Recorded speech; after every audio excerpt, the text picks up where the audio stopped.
Hello and welcome to another bonus instalment of Fantastic Fights, the podcast about a middle-aged man playing adventure game books out loud on the internet. That middle-aged man is me, Hieronymus J. Doom, and this episode sees us playing the second book in the Way of the Tiger series by Jamie Thomson and Mark Smith, hopefully titled Assassin. These bonus episodes are made possible by the generosity of my patrons over at patreon.com/hjdoom. Anyone who joins gets a parcel of gaming material and also access to my fairly regular reviews of things that have caught my eye. Thanks as always to those generous souls who have ensured that listeners get a bonus episode each and every month. For this episode I'm indebted as ever to Stuart Lloyd, who loaned me his copy of the very fancy collector's edition of this book, published by Megara Entertainment. Art for this edition was provided by Sebastian Brunet, Dominique Gillis, Mylene Villeneuve, Eric Chaussin, Aude Pfister, Uzun, Lisa Raffelli. Once again, this is a handsomely produced volume, typical of the high production values of this relaunch series. One slightly odd element is that it has a 2-page appreciation of Mikhail Lois, the founder of Megara Entertainment. To give you a flavour, this opens with the line, "Dave Walters attempts the impossible, describing the founder, leader and human dynamo of Megara Entertainment, the charming and inimitable Mikhail Lois." It continues in this vein for 2 pages, and it's one of the most gauche things I've ever read. It is, to use the parlance of our times, cringe to the max, dudes. I don't know young slang. I don't think I've ever read a book and thought to myself, this is great and all, but I wish I knew more about the publisher and what the publisher was into. Books often have material from the editor and occasionally from the publisher, but they tend to focus on the book itself rather than being a description of why the publisher is awesome. It's especially ironic to see this puff piece knowing that Megara Entertainment collapsed into a swamp of bitterness and recrimination. While I don't know Mikhail Lois, the descriptions I've seen of him from those who had business dealings with him don't make the words charming and inimitable leap to mind. Even ignoring all that, I think sticking 2 pages about how great you are into a book you are publishing is not something I personally find charming in the slightest. It speaks to someone who doesn't have even a trace of imposter syndrome, and I find that more frightening than anything else. Anyway, let's focus on the actual book rather than the very strange man who caused the book to be republished. Sequels are quite hard at the best of times. They're doubly hard in game books, where the precise actions that you've taken are harder to build into the next story. Trial of the Champion succeeds as a sequel to Death Trap Dungeon, because the dungeon has been completely rebuilt and it's a new character taking it on. It's the same with Crimson Tide, which is definitely a sequel to Black Vein Prophecy, but also features a new character and doesn't need to concern itself with the minutiae of the story beats of the first book. Assassin is different. It begins at precisely the point that Avenger ends and features the exact same character. This raises 2 issues. The first one, the question of what precisely happened in Avenger, is neatly dealt with by providing some background that details the key plot points that are to be considered canon for the purposes of this second book. I like this approach. It means that everyone who has played the first book is on the same page at the start of the second one. There's a cost. It can invalidate the specific adventure that you personally had, but I think given the way game books work, that's a reasonable approach to take. The second issue is the one I'm most interested to see an answer to through playing the game book.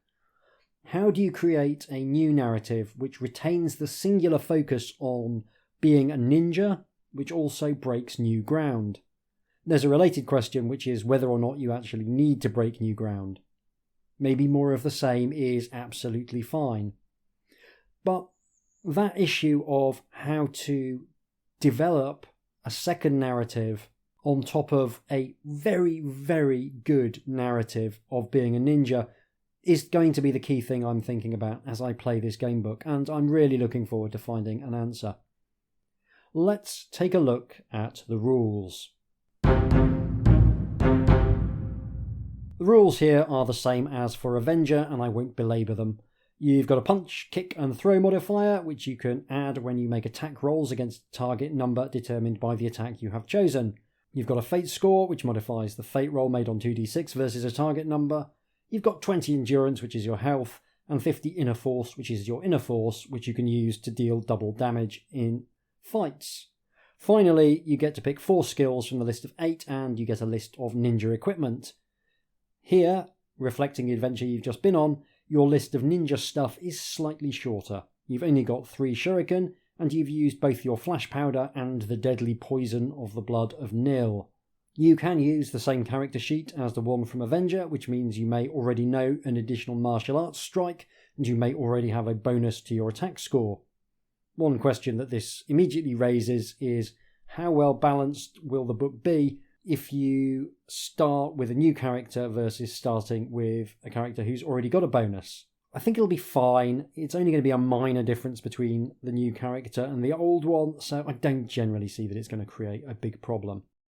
My version of Avenger, the ninja, has a punch modifier of +1, and he does know the fancy Quan's flail kick, but he doesn't have any leftover gear from the first book. Avenger's skills are climbing, picking locks, poison needles, and the new skill I've selected is escapology. With all that out of the way, let's play Way of the Tiger, Assassin. So let's get ourselves caught up with the section entitled The Malice of the Gods of Evil. As chronicled in the book Avenger, you used your skills as a hunter and a bringer of death to avenge the killing of Naijishi, your spiritual father.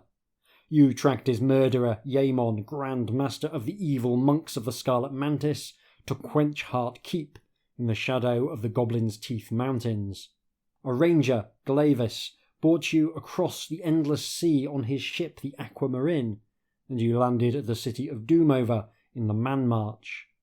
You travelled hundreds of leagues through the wilderness, crossing the Mountains of Vision at Fortune Pass, where you were forced to kill Olvar, the Chaosbringer, a berserk barbarian. Thence you journeyed to the Sea of the Star, to Druath Glennan, and now to Quenchheart Keep. Yaemon has stolen the scrolls of Ketsuin, which hold the secret of the word of power, which would bind your god Quan in Inferno. 2 other powerful evil men had joined him. Each knew another such word of power to bind a god or goddess in the lake of boiling blood for eternity. You stand now on the rain-washed roof of the great keep. You have just killed Yaemon's allies. You poisoned Honoric, leader of the dreaded Legion of the Sword of Doom, with the blood of Nil, and slaughtered Mance, the Death Mage, a worshipper of Nemesis, the most powerful of the evil gods. Their bodies lie chill and cold nearby. After a great battle with Yaemon, you have now triumphed again and are avenged. With his dying breath, he has told you that he was responsible for the death of your birth father, whom you never knew. Now he lies before you. In death he seems smaller and less imposing than in life. His scarlet jacket, now drenched with rain and sweat, has fallen open to reveal a waxed parchment, the scrolls of Ketsuin. You are about to open this when a wondrous feeling of peace overwhelms you, and the voice of your god Quan sounds all around you. The Grand Master of the Dawn named you well, Avenger, for now it is Yaemon and not I who languish in the lake of boiling blood in Inferno. If you had failed, the Doom Legion and the monks of the Scarlet Mantis would have swept across the Man Marsh, aided by the priests who revere Nemesis, and all mankind would have lived in terror under the evil overlords you have slain. That's nice because it's really building you up as a hero, which I always think is an important thing to do if you're going to present the character as a skilled assassin and ninja rather than some sort of everyman. Yeah, nice to open the adventure with a reminder of the fact that you are actually quite awesome. Your wounds are healed as if by a miracle, and new strength floods into your body as the god restores your inner force. You feel dazed and awed by what has happened, and the sense of Quan's goodness fills your soul with enlightenment. There is little time now, Avenger, for the gods of evil move against us still. You must return the scrolls of Ketsuin to their rightful place at the Temple of the Rock on the Island of Tranquil Dreams. But your journey will be beset with dangers. I will aid you. Choose a skill from the way of the tiger, which you have not yet mastered, and I will grant you its knowledge. It shall be as if you had practised it from your birthing. It feels slightly weird to have someone just mucking around in your memory like this. I mean, getting a new skill is cool, but it sort of highlights the idea that maybe brains and by extension personalities are just assemblages of neurons that, if you fiddle around with them, can change everything in a moment.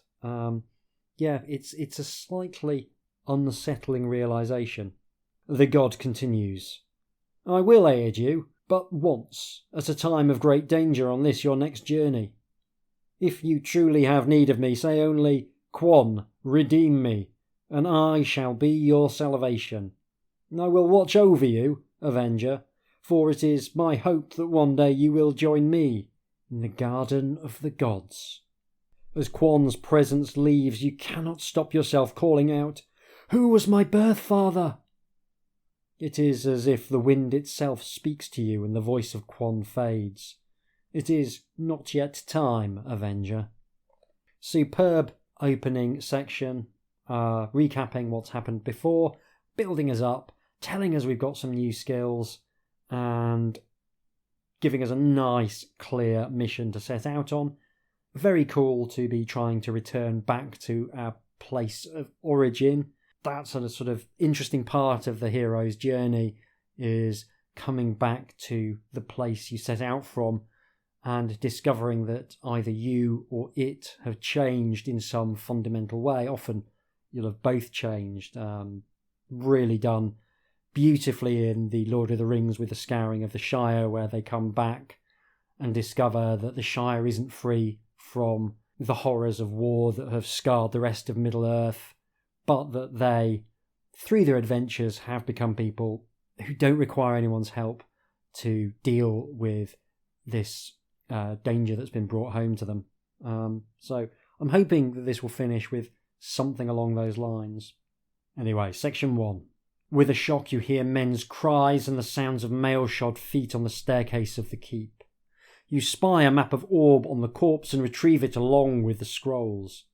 From the echoing footfalls, you guess that more than 20 soldiers are running up the keep's spiral staircase towards you, and they will surely try to kill you when they find out what you have done to their leader Honoric and his allies Yaemon and Mance the Death Mage. The roof is still dimly lit by the glowing coals from a brazier. Will you defend the top of the staircase so that they can only come at you singly?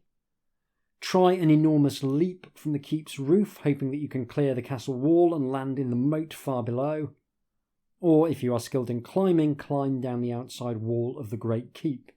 I am skilled in climbing, but I am far too tempted by the sheer action moviness of leaping from the roof and trying to land in the moat. I can picture that in my mind's eye so clearly, so that's actually what I'm going to do. You sprint across the rain-puddled roof of the great keep and launch yourself into the night air. You will have to travel 40 feet from the rooftop if you are to clear the castle wall and land safely in the moat. Make a fate roll. So a fate roll is a 7+ on 2d6, so slightly better than 50-50. I roll a 2. Yeah, fate has turned her back upon me. Your prodigious leap does not carry you far enough, and you land on the battlements of the castle walls, your body flattened unnaturally by the impact. Death takes you before the pain registers. We are having a real old run of dying very early doors. So, once again, incredibly early doors, I'm going to invoke the sausagey finger bookmark rule, and I'm going to say that I made that fate roll and that fate smiled upon me. Your prodigious leap carries you just over the battlements of the castle wall, and you dive into the deep, dark depths of the moat with a splash. You are carried deep by the speed of your fall, but it is easy for you to swim across the moat underwater to avoid any arrows which may be fired from the castle. With powerful strokes you cut through the icy black water right into what feels like a rotting branch. As you grab it to pull yourself out of the bank, it bends ominously, and suddenly you are enveloped in great folds of suckered flesh. You thrash the water as the monster drags you down even deeper. You have been trained in combat underwater, but not with gargantuan unseen horrors such as this which now hold you in its sucking grip. So we've got a choice. We can punch it, we can kick it, or if we have the skill of feigned death, we can pretend to be dead at it, or we could, if we are skilled with poison needles, which I am, embed one in its blubbery flesh. So lots of options there, all of them very exciting. Having failed to use my climbing in the previous choice, I am going to use my poison needles this time and see if we can just finish it off with the old spiderfish venom. You take a needle coated in the poison of the spiderfish from your costume and bury it in one of the pouting suckers which is questing for your face. Nothing happens at first and the sucker closes over your mouth, but then the tentacles seem to become limp and you tear yourself from its grip and swim for the surface, lungs bursting. You pull yourself out onto the grass at the moat's edge and pause for breath. You have escaped from Quenchheart Keep, at least for the moment. As you lie panting in the darkness, you hear the baying of bloodhounds and the yap of war dogs. They are hunting you. Will you run towards the Goblin Teeth Mountains that tower before you, or run against the south wind towards the Sea of the Star, or circle Quenchheart Keep and head for the city of Druath Glennon? I think I'm going to circle Quenchheart Keep and head for the city of Druath Glennon because it feels easier to lose people in a city than in the wilderness in many ways, particularly if they've got tracker dogs. You cover the many miles to Druath Glennon in a few hours, arriving soon after the peasants have begun their day's work harvesting in the fields. Just inside the city gates, nestling among the wooden houses with their brightly painted balconies, is the Hydra's Head Inn. Would you like to go in and order breakfast after the rigours of your night raid on Quenchheart Keep, or would you rather continue along Bunghole Road towards the quarters of the well-to-do? I'm going to just move on from Bunghole Road, because if I don't move on from it immediately, I don't think I'm ever going to be able to move along from Bunghole Road as a name. And I'm going to avoid that because the more times I have to say Bunghole Road, the funnier it is going to become to me because I am a child. So we'll go to the inn and order breakfast. In the inn you sit down to a most appetising meal, but later, as you rise to pay, 2 monks of the Order of the Scarlet Mantis vault the bar, and 5 others enter by the main door behind you. They worship Vile, the evil brother of your god Quan, and a message has reached them that Yaemon, Grand Master of Flame, lies dead by your hand. Each of them would gladly die to avenge him, and they attack fearlessly. So if you've got acrobatics, we can somersault over their heads to escape. If you've got poison needles, you can use one of those. If not, you must give battle. So I do have poison needles. Really getting a good workout, the old poison needles, on this adventure. We're going to use the poison needles. The monks see what you are doing and your target drops to the floor. Seeing this, you whirl and spit your needle at another of them, taking him by surprise. You are already hurdling his falling body as the poison takes hold, and you reach the door before they can grab you. You sprint past the city gates towards an apple orchard, and ducking and weaving between the trees in an effort to lose your pursuers, you decide to turn to the north in the Goblin's Teeth Mountains, guessing that this is the direction of escape they would deem most unlikely. As you near the mountains, you hear the baying of hounds. I'm not a huge fan of the text telling me what decisions I've made. I can see here why it's been done, to link us back to where the book kind of wants us to be, and it's efficient down to letting you know that the hounds are still there, so that you can basically treat it as though you'd gone straight from the castle to the Goblin's Teeth Mountains. It's a bit clunky, As you climb into the foothills, the note of the hound's baying changes. They have been set free on your trail. The going is tough as you climb into the mountains, but you know that if you reach a rock face, you can climb away from all pursuit for a while anyway. You are struggling towards a wall of dark rock, illumined by the first rays of a grey dawn, when the ground shifts suddenly beneath your feet and you are tumbled down into a tunnel. There is a grinding noise as the stone trapdoor above you moves back into place. You light a torch, which shows that you are in a narrow tunnel. You climb up to the trapdoor, but it is too heavy for you to move. Descending into the tunnel once more, you have no choice but to follow it, meandering down into the depths beneath the Goblin's Teeth Mountains. Your torch spits as you pace silently along the tunnel, the edges of which are chipped and cracked. It must have taken the work of many hammers to mine, but little care has been taken to smooth the walls. After a while, your sharp ears catch the hum of chattering voices, and a vague smell of offal reaches you. There is a glow cast on the tunnel wall ahead from what must be a large opening. You inch your way towards it. Do you want to look through the opening or hurry quickly past it? I'm going to look through the opening. I'm intolerably curious. The opening is at the edge of a huge cavern. A fire burns 50 feet away, and in its light you make out dozens of dark, bent-limbed beings chattering and squabbling amongst themselves. They are goblins, but there are too many to guess their numbers in the darkness of the cavern. You draw back, but not before a sharp-eyed little nipper squeals and points at you. Her mother turns to silence her with a slap, but catches sight of your torch as you slip past the opening, and soon there is a hue and cry behind you. Now, I love goblins. The only deck I've ever played with any degree of consistency in Magic the Gathering is a goblin deck.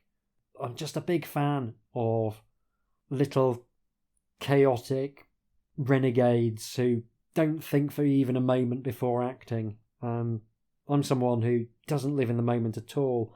I'm forever second-guessing myself, and there's something just inordinately refreshing about the standard characterization of goblins as creatures that just throw themselves into the world with reckless abandon and scant sense of their own safety.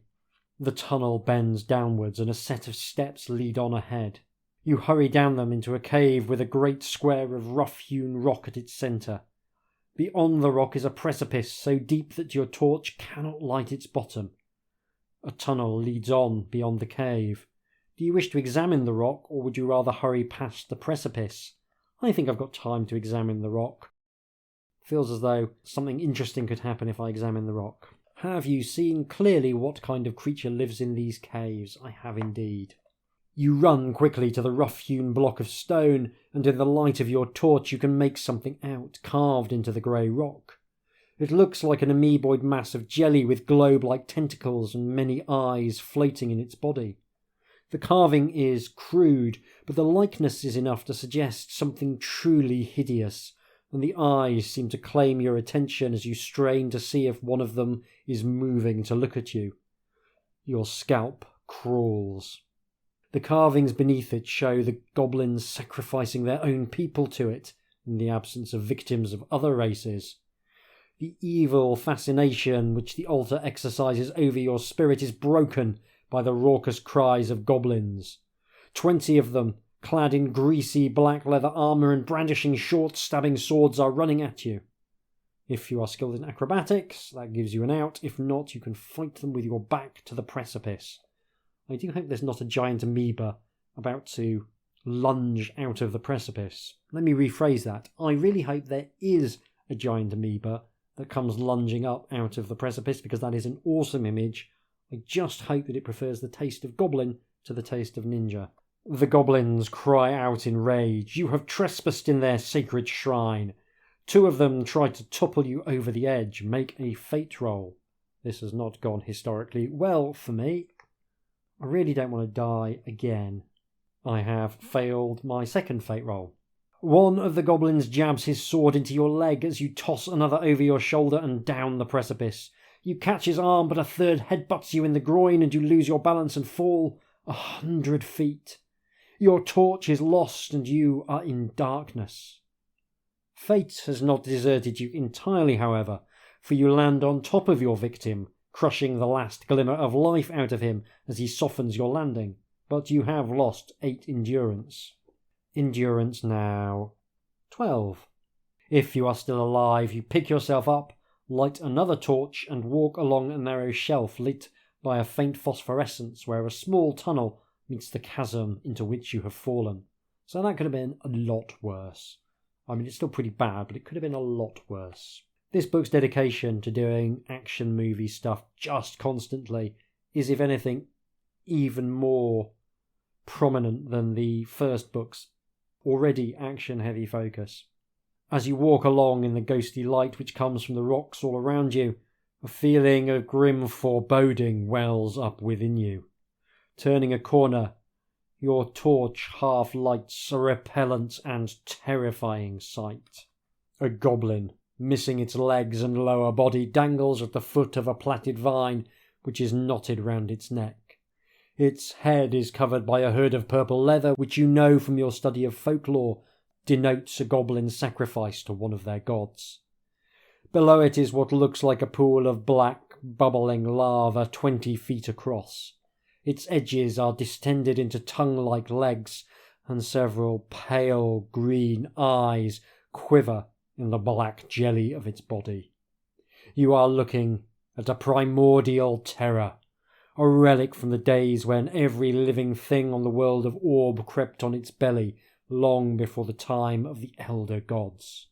This is some great description. As you stare in stupefied fascination, one of the green, lidless eyes floats into a tongue of matter which inches towards you. The primordial terror uses the eldritch power of its thoughtless mind to hold you still until it can envelop you. You can still think clearly, even though you are rooted to the spot. Will you try to spur yourself to action by dwelling on the grisly fate that awaits you? Force yourself to disbelieve in the apparition before you, knowing that if it is an illusion, it will disappear.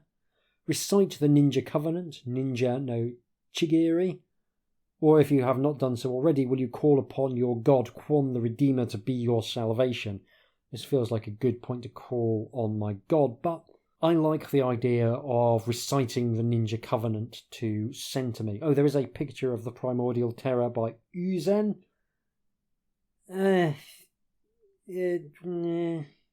It's a picture. I quite like the eyes that are floating in the gunk that is the Primordial Terror.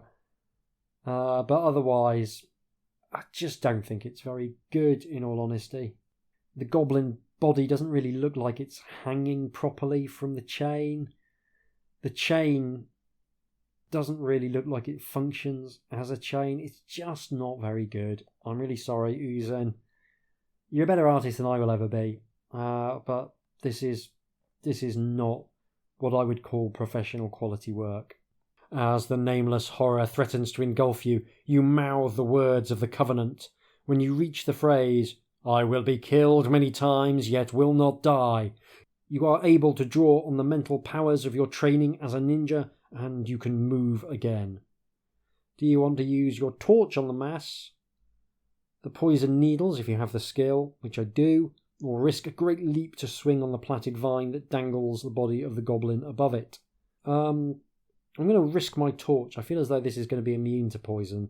Don't know why I feel that, but I do feel as though the amorphous mass is immune to poison. Maybe it's just that poison has worked so well for me thus far. I feel as though I'm due for an encounter where it doesn't work at all. But I'm going to try and set fire to it. That's a classic way of dealing with this sort of monstrosity.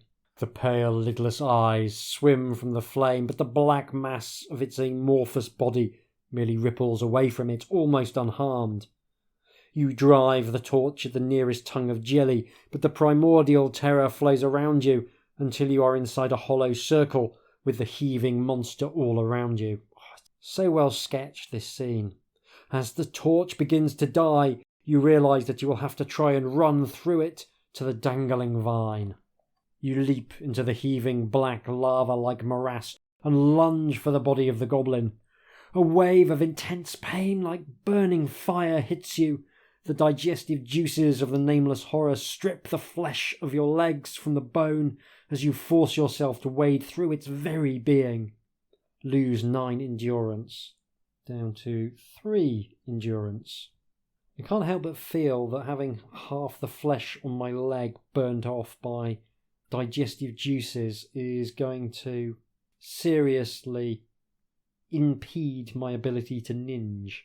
Still, I'm alive, that's the main thing. If you are still alive, you haul yourself up the plaited vine and set it to swing gently, untying the goblin's body so that you can pull the bottom of the vine up out of reach of the primordial terror. As the vine swings in an ever greater arc, you catch sight of a flight of stone steps leading upwards beyond the goblin's god. Letting go, you somersault through the air and drop near the bottom step.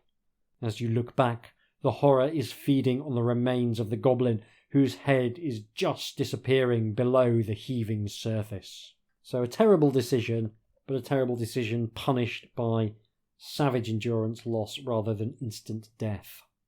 You are now hopelessly lost and uncertain whether, in the darkness and the confusion of flight, you can have missed a tunnel which leads out of the mountain. The stairs lead upwards for what seems like an age, and at last bring you to a crossroads. Gritting your teeth in tired determination, you opt for the opposite tunnel, which continues upwards. Again, it feels like a choice I ought to have been making for myself. At last you see a welcoming circle of daylight ahead of you, and your footsteps quicken without your even realizing as you smell the beautiful, fresh air. When you emerge, you are high up on the far side of the mountains from Quenchheart Keep, and a great panorama of forests and wild lands roll below you, towards the valley of the Crow River in the far west. You put several miles between yourself and the Goblin's Teeth Mountains before poising to rest after the rigours you have endured. You are awakened from a deep sleep lasting a day and a night by light rain falling. It is the beginning of a beautiful summer's day. You may restore up to 6 points of lost endurance. Thankfully, my mostly eaten leg has got considerably better for a good night's sleep. I now have 9 endurance. The Sea of the Star glitters in the occasional sunlight of the south, and you decide to continue west to the shores of the Endless Sea so that you can avoid crossing the Man March where you have many foes. Slightly exasperating that I started off further south and I'm broadly trying to head southwest. I've succeeded in moving northwest, so I'm actually making negative progress towards the Island of the Dawn. The only beings of any interest that you espy are a few stocky mountain dwarves, like small specks on a faraway hilltop. After 2 days of travel, you leave the woodlands behind and climb towards a line of conical hills. Towards the end of the day, an itching in your armpits becomes acute, and you notice unpleasant black swellings all over your chest. There is nothing you can do but travel on. Oh no, I've got the lurgy, not the dreaded lurgy. Oh, maybe it's worse than that. Maybe it's cooties, but I don't remember holding hands with anyone. I mean, I did clamber over a half-eaten goblin. That's probably counter-indicated if you want to avoid disease. The map which you took from Yaemon, Grand Master of Flame, shows little detail of these lands, so you decide to climb the tallest of the hills to spy out the lie of the land. The top of the hill is unusually flat. Before you reach the crest, you hear a shout of horror, but cannot see the man who uttered it. You move forward, stealthily, and a strange sight greets your eyes. 4 young men leap to their feet in surprise as a ghostly, faceless figure in blackened, rusted mail, like a long-buried but preserved barbarian warlord, seems to drift above the ground towards them from the entrance of an ancient burial mound. One of the men runs forward towards the apparition, sword drawn. "No, Vespers, it will take your soul!" roars a priest in white. A third steps forward diffidently and casts a spell that causes a cloud of yellow gas to blossom around the fighter and the apparition, as a fourth man with a green shield and cloak, each bearing a white cross, hurls a warhammer. The man in white strides forward, wielding a flail of spiked chains, and the boiling fog of gas swallows them all, bar the magician who cast the spell. Do you want to help them or wait unseen and watch? I'm going to wait unseen and watch. They seem to have it basically sorted. When, after a short while, all you can hear is the sound of men vomiting and the occasional cry of horror, you begin to wonder what is happening. I mean, it sounds like several people are being sick. I mean, if you can't put that together, are you even a ninja? The young magician puts his hand to his mouth and stutters an apology. It seems that the fight is going badly for his friends lost in the fog. He becomes a picture of indecision as he begins a spell, only to stop and begin another before laying his hand absent-mindedly on a rusty mace. Will you ask him what is happening or run to the aid of his friends? I mean, his friends are fighting a ghost. It's pretty straightforward. They're fighting a ghost in some fog that makes you sick. I guess I'll go and give them a hand, though. I am, after all, supposed to be one of the good guys. You can dimly see the hunched figures in the fog of swirling gas. You leap in and immediately cough violently as the poisonous fumes invade your lungs, but you use your power of mind over matter to control the nausea that threatens to overwhelm you. You can dimly make out the man in the white robes. He is almost helpless, the spiked chains of his flail stirring the gas ineffectually. Beyond him, the spirit of the barbarian lord, seemingly untroubled by the vapours, is about to attack with the sword that glows vividly in the fog. You pull the priest behind you and prepare to give battle. Will you punch, kick, or throw? I will punch because I've got a positive punch modifier. The undead barbarian warlord lumbers towards you, its dark eyes pits of evil. You decide to put all of your strength into your blow using the Iron Fist Punch. The undead warlord has a defense against the Iron Fist Punch of 5, an endurance of 14, and a damage of 1 die plus 2. So, something interesting happens the first time we strike the warlord. So I will do this first little bit on mic. So I only need a 4 or more. But I need a 5 or more because you've got to beat the defense score. But I have a punch modifier of +1, so that's nice. I roll a 7, gives me an 8. I have hit, and this is the first time I have hit the warlord. You cannot defeat the undead barbarian by taking the life which it gave up many centuries ago. Your blows, which would maim a normal man, merely break off parts of the undead warlord's body without halting its onslaught. Halve any damage that your blows cause, rounding up any fraction. You must dismember it entirely if the arcane magic which gave it life is to be dispelled. So, okay, we deal 1 die of damage divided by 2. 2 points of damage. It's got 14 endurance. I'm going to play out the rest of this fight. And I'm going to do that by rolling some dice. I have died to the undead warlord. Doing so little damage is problematic. Also, when it hits you, it gives you a -2 to your next 2 attacks, which makes it less likely that you'll hit. It's interesting as a fight, partly because it's the first fight I've seen which makes a really good use case for parrying, because the undead warrior on its own is very easy to hit with only a defense of 5, but it does quite a lot of damage, 1 die plus 2. But because it needs to roll a 10 or higher to actually deal damage, it's well worth trying to parry because you've got such a high chance of parrying the blows. Makes the combat take forever as well, because when you parry, you have to -2 from your next attack roll, which then again makes it less likely that you're going to hit, particularly if the undead warlord managed to land a blow on you. You're then at -4, suddenly taking you from needing a 5 to hit to needing a 9 to hit. I felt like I was rolling dice for about 1,000 years doing that fight. But I am delighted that there was a good use case made for actually parrying attacks. That's really cool. Endurance 14 might as well be Endurance 28, which is a hell of a lot of endurance to give a character. Too much, I would say. Eventually, I was defeated by the Undead Warlords, just relentless battering of me. Not going to evoke the sausagey finger bookmark rule again. Been recording for a little while, and I think you've got a nice flavour of the adventure, and a very flavourful adventure it is, to be sure. First look, it does appear to be more of the same, but in some ways even more so, and I can't say I'm massively disappointed with that as a premise for how Assassin continues the Way of the Tiger story. So I am going to go away and play through the book on my own time, off mic.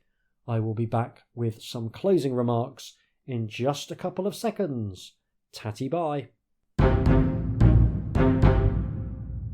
The key question I wanted to answer when I started this book was how the authors would go about crafting a sequel to the first one that felt like it was showing progress, but still felt familiar. The answer is by doing more of the same, but basically doing it better. Assassin is awesome. It's one of the most fun game books I've played recently, and that's down to the subtle evolution of the core systems. It's not perfect, but it is, for me at least, better than Avenger, which I also really enjoyed. Structurally, the book feels more complex without ever getting bogged down in complexity for its own sake. There's definitely an optimal path through the book, but there's also plenty of areas where you get to make meaningful choices about how to proceed. The section where I almost died under the mountains, for example, is considerably larger than it appears. There's quite a few different goblins you can encounter, including the Goblin King and his marvellous magical sword. None of this is especially necessary to get through the book, but if you get the magic sword, you can swap it for a magic ring with the magician who we saw bungling the fight with the Undead Warlord, a fight that finished me off in my recorded playthrough. If you get that ring, it will help you get through a very tricky fight later, although there's actually another item you can pick up that's even more helpful. You don't need either of them to defeat the horrible monster that acts as the guardian of the second half of the book, but the fight is extremely hard if you don't have either, which is the sort of difficulty I like. I can cheat my way past if I'm desperate to find out what happens, or I can die and go back and try and find one of the two useful bits of kit. I always think it's a good indication that I'm really enjoying a book if my instinct is to go back and try and find the thing that'll help rather than just fudge the dice and press on to find out how the book ends. The design and structure makes going back feel remarkably friendly. The book is kind enough to tip you a gentle hint as to where useful items might be found. Get past the Undead Warlord and you've got a good chance of being asked whether you have the Goblin King's dancing sword. Given the prominence of goblins in the tunnels beneath the mountains, which are named after goblins, it's not too hard to work out where you might need to look for it. Similarly, the other item has a watery theme that pushes you towards the star-shaped sea as a good place to rummage for it. Can you rummage in water? I'm going to say that you can. I don't think it's easy to rummage in water, but I think it is quite funny.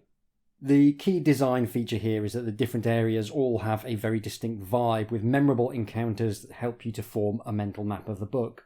This is something I'd encourage all game books to do. It's partly to aid memory when replaying, but it also gives the player a much stronger sense of narrative if the game book has some variety to it. You can even do this with dungeons with a bit of thought, as I hope I demonstrated with my last game book, where there were 4 contrasting biomes to explore, even though 2 of them were just variations on somewhere underground.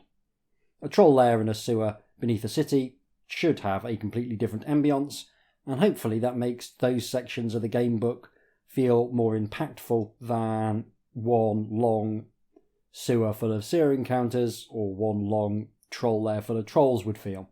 Another thing that's very helpful when designing game books is having a clear mission, and again this is something we see here. That's also something that Avenger had, but the mission here is arguably even simpler. It's just getting home. This clear and simple mission allows the book to occasionally lean a little hard on telling the player what they do rather than letting them decide. I'm not a massive fan of leading the player by the nose, though I accept it is sometimes necessary in order to make different areas line up properly. It's also much easier to take when the decisions that the book forces you to make feel sensible or indeed inevitable. The very best ones are the ones that manage to hide the railroading behind the character's knowledge of the world. If I need a boat and I'm told the character knows where to find a boat and then goes to where they can find a boat, that doesn't really feel like railroading to the same degree as being told that the character just feels like going to the docks for no clear reason. A simple, graspable mission is a great boon when you need to do this sort of thing. You can always present the choice the character made as being necessary in order to make progress on their mission, and most players won't feel too hard done by. With the mission being simply get home, we sadly don't get the experience of returning home to find that things have gone wrong or weird in our absence, though we do get to discover that some things have changed on the Isle of Plenty, just next door to our home on the Island of Tranquil Dreams, where there's been a brief war and there's a new guy in charge compared to the collection of local warlords that we saw explored in the prequel book Ninja. This last section on the Isle of Plenty can play out in a few different ways, and it feels quite refreshing to have two quite contrasting penultimate challenges. One of them puts Avenger at the heart of the politics of the Isle of Plenty as they try to assassinate the leaders of the army that opposes the new leader. The other, more interesting one for me, involves saving a village from the depredations of a witch and her troll assistant. It's a smaller scale challenge, but no less dangerous, and I like the idea that while the great and good are fighting their battles to decide who gets to oppress the peasantry this week, the hero is tackling a monster that unchecked could prove just as terrible a menace, but whose defeat will largely go unnoticed. I've already spoken about the issue of approaching sequels in terms of game books having a flexible plot, and on the one hand we've seen how Assassin sets out a clear set of plot points that are set in stone in its introduction. There's also in Assassin a couple of encounters in the book that are clearly looking to set things up further down the line. There's a Master of Assassins who pops up in a way that suggests he could be coming back further on in the series, and also a trio of pleasantly deranged criminals who you defeat without killing, who also seem to be making a play to become recurrent villains. It's a little frustrating not to be able to take them out, but it's nice to see some foreshadowing, assuming they do actually crop up again, and these plots being on the core path that you take in Assassin means that, hopefully, if they are picked up in later books, it should be relatively smoothly. However, as well as having elements from the first book that are set in stone, there's some parts of Assassin which call back to specific actions you may or may not have taken. I spent quite a while searching for an opal ring, which is faintly handy, before remembering that I'd found it on one of my playthroughs of Avenger. It's a great little touch that allows the book to balance the set plot points with the variation in adventures that are a key feature of the format. The opening scenes of Assassin can play out quite differently if you took a specific route through the keep in the first book. It doesn't make a vast difference to the overall adventure, but having that opportunity for your own playthrough of Avenger to have an impact on the subsequent adventure, or not, is really pleasing. They've done a fantastic job of threading the needle in that Assassin feels better if you've played Avenger, but not so much better that it can't stand on its own if you haven't read it, or if you can't remember the choices you made in detail, which is a thing that happens to me when I'm faced with going through game books with a fine-toothed comb after I've actually finished them. It's hard to remember what was on the actual playthrough and what was just me meticulously going through and trying to find all of the book's secrets. A highlight of the first book was the impression of a world that exists even if you're not doing stuff in it, and the second book achieves a similar result, but more through being canny about the fallout of the events of the first book. In particular, the forces of evil are taking an increasingly personal interest in having you murdered, which makes sense when you consider that you've killed two of the most important evil people in the world and come close to killing a third. You have become a minor power in the world, and it makes sense that word of your doings has spread, and various unpleasant people are now very much invested in putting the right things wrong. I love the sense that various NPCs are doing things behind the scenes and we get to see the outcome of those machinations as they pertain to our adventure. One of the things I wondered about with this book is how it would approach the skill system. Having 4 skills out of 8 rather than 3 is a big change. The more skills you have, the less relevant they actually become, because the less chance there is that the character won't have a tool for the relevant job. What they do quite cleverly in this book is to introduce more items. That allows them to stick a couple of roadblocks in the way of an easy win and balance the fact that there's less scope for players not having the right skill to get past an encounter easily. I'm very impressed with how much discipline they've shown on this. There's still only a handful of items that are required to make progress, and at least one of them I'm not sure you can actually avoid getting. They've managed to strike a really good balance between asking the player to explore a bit more thoroughly and still having them travel light like a proper ninja should. The book finishes with a confrontation with an enemy ninja, and this feels every bit as epic as a confrontation with an enemy ninja should. It highlights the strength of the skill system, as certain choices will lead to death unless you happen to have the right skills to survive. If you memorise the fight, you'll be able to defeat the ninja regardless of the skills you've chosen, but it's suitably dangerous for the final fight of the game. It's a great example of how well the Way of the Tiger books can turn fights into proper narrative. A step up from the fights in the first book, and overall, the fights are better here. There's more of them that play out with choices and a single attack roll here and there than there were before. You don't get anything like so many fights turning into a repetitive slugfest. Even the fight with the undead warlord that did for me has more interest because they've created an additional layer where the half damage can be mitigated by landing a successful throw and thus exposing the warlord's weak spot. I haven't crunched the numbers to check that this actually makes the fight easier. After all, you're still making 2 attack rolls to get a single damage roll. But the fact that the warlord can't attack you if you land the throw probably means that this is absolutely worth it. It's a great way to make throws more impactful, and this is something I would like to see explored more as we go through the series, since throws are very much the ugly stepchild of the 3 basic attacks. In general, the fights are better, but the core weakness of the system remains in that a standard fight takes 5 sections, a fight intro, 3 different attack sections and a fight outro. It's quite hard to add additional mechanics without also adding additional sections to this total. The fight with the undead warlord has another section when you first damage it, for example, pushing the total to 6. It explains why Way of the Tiger books weigh in at 420 sections rather than 400. You can fit 4 fights into those extra sections, and that frees up some space for the actual story. You can see efforts to try and deal with this kind of core weakness in some of the fights. There's a clash with a pair of angry dogs where one of the dogs can grab hold of you and deal damage automatically each round. The rules for how this plays out are written in the same paragraph as the instructions for your attack, but they've spotted that this creates potential confusion if you then change your attack, so you have to stay with kicking the dogs rather than getting to choose your attack.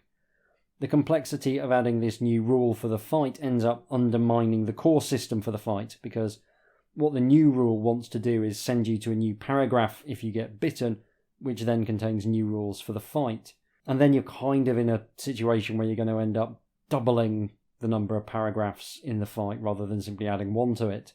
You generally want to avoid having 2 versions of reality in one section if possible, because it doesn't really feel immersive. But as I say, if you go with the more obvious choice of sending the player to a new paragraph if they get bitten, then you are doubling the number of sections because you need 2 versions of the punch, kick and throw depending on whether you've been successfully bitten or not. Here then, the solution is somewhat inelegant. You aren't given an option to throw the dogs at all, and the punch option leads to an instant death. This enables them to constrain the fight into something where the new rules are manageable. However, that does come at the cost of making the fight into exactly the sort of attritional fare that they've broadly successfully managed to avoid elsewhere. If there's a lesson here, it's that in general you should try and make your core systems as clean and simple as possible, because the more complicated your core system, the harder it is to create novel and interesting iterations on those rules. If you have a really, really simple core system, it's very easy to create exceptions to those simple core systems. There's also still some balance issues with the system as a whole. It doesn't handle deadly monsters very well because the designers are wedded to the idea of random damage. There's a key fight where the monster does 2 dice damage, which means a minimum of 10% and a maximum of 60% of your health in one hit. That's a hell of a lot of variability, and variability is generally harder to balance in gamebooks because of the relatively small sample sizes. I think in the case of Way of the Tiger, the best version of the combat system is one that moves away from hit points for the bad guys entirely, and simply focuses on using the premise of different attacks to push the fight in different narrative directions. It probably eats even more sections, but that's not necessarily the end of the world when you're making the fight into a vehicle for storytelling as much as a mechanical exercise. There's several places where Assassin does exactly this. In particular, the key fight with the 3 vagabonds stands out as a great example of where this system is at its best. It's sadly followed immediately by a much less interesting fight, but you can't have it all. There's also a fringe benefit from this system as well, in that it pushes the designers away from leaning too heavily on fights when they're stuck for something to do. We've seen that even the best fighting fantasy authors occasionally rely on sticking in a difficult fight when they're stuck for a plot point. With Way of the Tiger, you don't get that option to the same degree. A book jammed with fights is going to feel extremely short in terms of the events which happen to the player, so they're forced to get more creative. Happily, this seems to be something they are very good at, and Assassin is jam-packed with memorable set pieces, and somehow manages to contrive to feel even more like being in an action movie than the first one did. I really enjoy how the Way of the Tiger books make you feel like a badass. At times, I find myself second-guessing because I'm so locked into the idea of the slightly hapless hero that's been beaten into me. There's a bathos to fighting fantasy at times, an expectation that trying to push the boat out too far will lead to a hero with egg on their face and possibly a serious injury. That's a very British vibe. The idea of getting above yourself is to invite looking foolish. Some of that is a healthy disdain for people that are cursed with an overabundance of self-confidence, but some of it reflects the ingrained stratification of British society and the feeling that the lower orders really should know their place. Way of the Tiger doesn't have that same uneasiness with being awesome. When I found myself in the pit with the horrible ooze monster, my natural inclination was to do something low-key and maybe slightly clever and use my torch to try and burn it, but actually the correct option is just to do a massive ninja backflip. Similarly, the way the ninja skills are used in this book feels even more impactful and impressive than in the first volume. It's not doing anything new with the skills, but they are deployed with cleverness and wit, which makes the gamebook feel extremely inviting to play. It's possibly worth a brief digression into the challenges of writing for different power levels of character, because they have their own advantages and disadvantages. Writing for low power characters can be quite hard because they don't have obvious options for dealing with problems. Writing for characters who are extremely high power can be hard because it can be tricky to come up with problems that they will struggle to overcome. If you look at Martian Manhunter from DC Comics, he's super strong, able to shapeshift, can turn invisible, has extremely powerful telepathic powers, and is basically invulnerable to harm. Imagine trying to write a gamebook starring Martian Manhunter. He's got so many tools to deal with any conceivable problem. You'll need to write encounters very carefully or focus on having him deal with threats that are equally powerful. But it creates another layer of problems when asking whether the Martian Manhunter wants to go down the left or right tunnel is redundant, because he can just make his own tunnel to wherever he wants to go. Even apparently simple decisions present problems for the most powerful characters because they've just got this giant toolkit for working outside the narrow structures of gamebook decision making. Equally, writing for everyday characters can be a challenge because they have so few options. If the only realistic option for dealing with a physical threat is running away, that gets boring quite quickly. You could definitely do a gamebook with Martian Manhunter, and we've seen good gamebooks with everyday heroes, but if you want to make your life easy, there is a sweet spot. Way of the Tiger is more or less exactly in that sweet spot. A ninja is strong enough to do mildly superheroic feats, but not so strong that they don't need to worry about looking both ways before crossing the street. It's the difference between writing for Martian Manhunter and writing for Batman. The balance that Way of the Tiger manages is well illustrated by endurance. You get 20 endurance, which seems like a lot, but the book is fairly brutal at times when it comes to losing it. And while healing is scattered throughout the text, it never feels like a guarantee. So you have this lovely tension where you're constantly being reminded that you're a badass, but you're also constantly being reminded that death is always close at hand. And this is just a great example of how to do gamebook design. At times, fighting fantasy can feel too generous, especially when you get 10 provisions and potentially a potion of stamina, giving you access to vast reserves of health. The random damage and the lack of immediate healing in Way of the Tiger make health loss feel much more impactful and encourages you to explore other options to try and mitigate it on subsequent playthroughs. There's a lot of times in fighting fantasy books where a chunk of stamina loss just elicits a gentle shrug followed by a sandwich, and it doesn't really push you to make different decisions because you can just weather quite a lot of stamina drain before it becomes an issue. In terms of presentation, Assassin is a book that is well made and well laid out, something of a hallmark of these collector's editions. I will say that the art is again quite weak. I felt like the art was considerably better in Ninja, the prequel book, than either of the two mainline entries in the series. Mylene Villeneuve remains fairly strong, and Sébastien Brunet and Eric Chaussin both turn in a couple of decent pieces, but overall the art is decidedly lackluster and marred by a lack of clear art direction and just poor execution. I think they would have been well advised to reduce the number of artists and focus on quality. It just makes the book look a bit amateurish, which is a shame for a hardcover book that is otherwise nicely laid out in full colour. So that is Assassin. We've got the scrolls of Ketsuin home, and the Grand Master has told us that war is brewing thanks to Honoric surviving the Nils blood poison in the first book. We're also told that we'll be learning the truth of our parentage. Hopefully this won't just be a reveal that we're a child of incest or something. It's not quite the dramatic cliffhanger that finished the first book, but there's still enough to make me keen to get on to the next one. But before that happens, there's the small matter of Moonrunner, the next book in the Fighting Fantasy series, and I do hope you will join me for that. In the meantime, you can get in touch with me by email at hjdoomretrofun, all one word, @gmail.com, or by following me on Blue Sky at hjdoom. Thank you very much for listening, take care, and I'll see you soon.